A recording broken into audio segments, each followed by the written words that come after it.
Hello friends, welcome to our YouTube channel. एक बात जो है वो आपको नोटिस करनी है। जब आप लेखपाल का फॉर्म भर रहे हों तो आपको ये चीज़ नोटिस करनी है और जाके देखना है अपने एप्लीकेशन को। तो आप उसका पीडीएफ देख सकते हैं।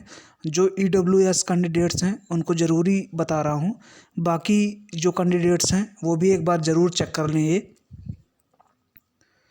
तो इसमें सबसे बड़ी बात क्या है कि जो आपकी कैटेगरी है, जो भी आप सेलेक्ट कर रहे हैं, वो आपको ज़रूर देखना है, ठीक है, कि वो फिल हुआ है या नहीं हुआ है।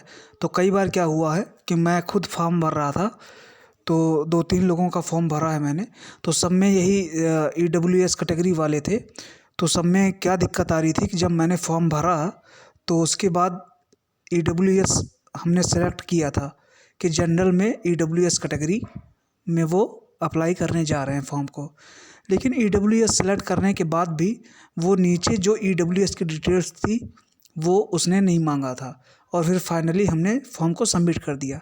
सबमिट करने के बाद मैंने क्या देखा, जब मैं उस प्रिंट वाले सेक्शन पे गया तो हमने देखा कि जो ईडब्ल्यूएस के नीचे बाकी डिटेल्स थी वो बिल्कुल ब्लैंक आ रही थी। मतलब उसमें मैंने कुछ सॉरी, उसमें कुछ भरा ही नहीं था, जबकि वो मुझे फॉर्म भरते टाइम पे शो ही नहीं हुआ था।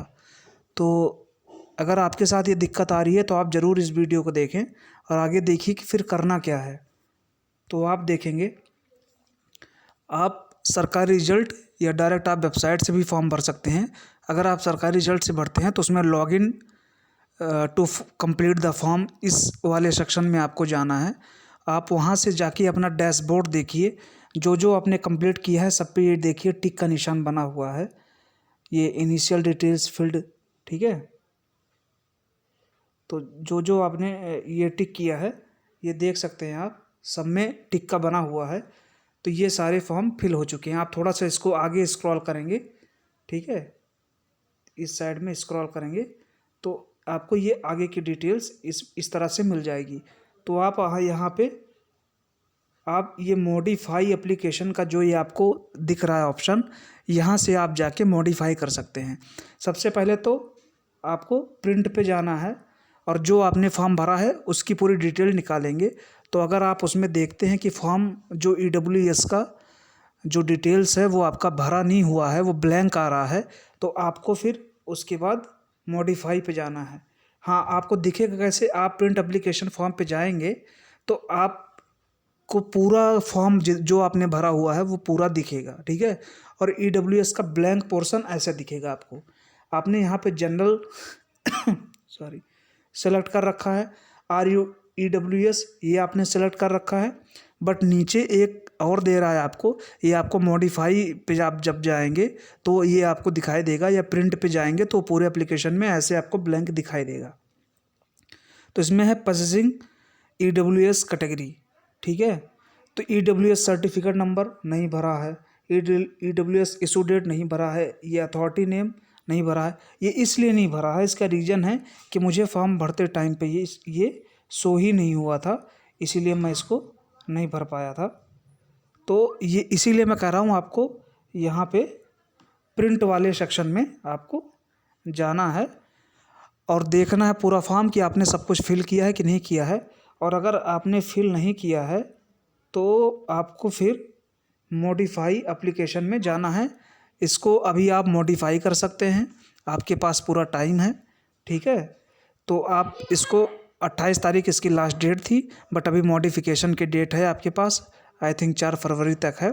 तो आप इसको मॉडिफाई कर सकते हैं, ठीक है। तो आपको मॉडिफाई एप्लीकेशन में जब आप जाएंगे तो आपको ये सेक्शन वहाँ पे भी खाली मिलेगा, ठीक है। वहाँ पे आपको ये EWS certificate number, EWS certificate issue date और इशूइंग अथॉरिटी नेम, सबसे पहले आपको ये जो प्रोसेसिंग ईडब्ल्यूएस कैटेगरी है इसको यहाँ पे यस करना है, ठीक है। यस करने के बाद आपको ये सब जो नीचे दिए गए हैं, एक मिनट सॉरी, ये जो नीचे दिए गए हैं ये भरने का ऑप्शन आएगा सॉरी। आपको इस तरह से जब आप भर देंगे उसके बाद फिर आपको प्रिंट वाले सेक्शन में जाना है। तो आपको इस तरह से भरने के बाद इस तरह से भरा हुआ मिलेगा ये। और जब ये आपको इस तरह से भरा हुआ मिले तब आप जान लीजिए कि आपका फॉर्म जो है कंप्लीट हो चुका है। आप जो मॉडिफिकेशन है वो 3 बार से ज़्यादा नहीं कर सकते हैं, ये आप ध्यान रखिएगा। तो यही आप मान के चलिए कि एक ही बार में सारा जो कुछ भी आपने गलती की है या जो कुछ फॉर्म में रह गया है वो ज़रूर एक ही बार में भर लें, मॉडिफाई कर लें। तो इस तरह से आपका भरा हुआ मिलेगा, ठीक है। तो आप यहाँ पे देख सकते हैं कि इस तरह से आपका छूटा हुआ होगा। आप इसको जाके ज़रूर चेक कीजिएगा, ठीक है। उसके बाद फिर आप जब भरेंगे तो आपको फिर से यहीं पे जाके इसी डैशबोर्ड में जाके आपको यहाँ से प्रिंट एप्लीकेशन फॉर्म पे जाना है और आपको पूरा देखना है।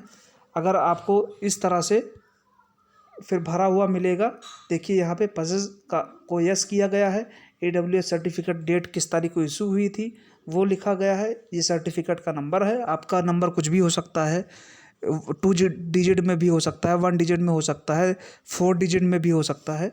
तो आपको यहाँ पे भरना है कौन इशूइंग अथॉरिटी है, तहसीलदार है, इस तरह से आपको भरा मिलता है।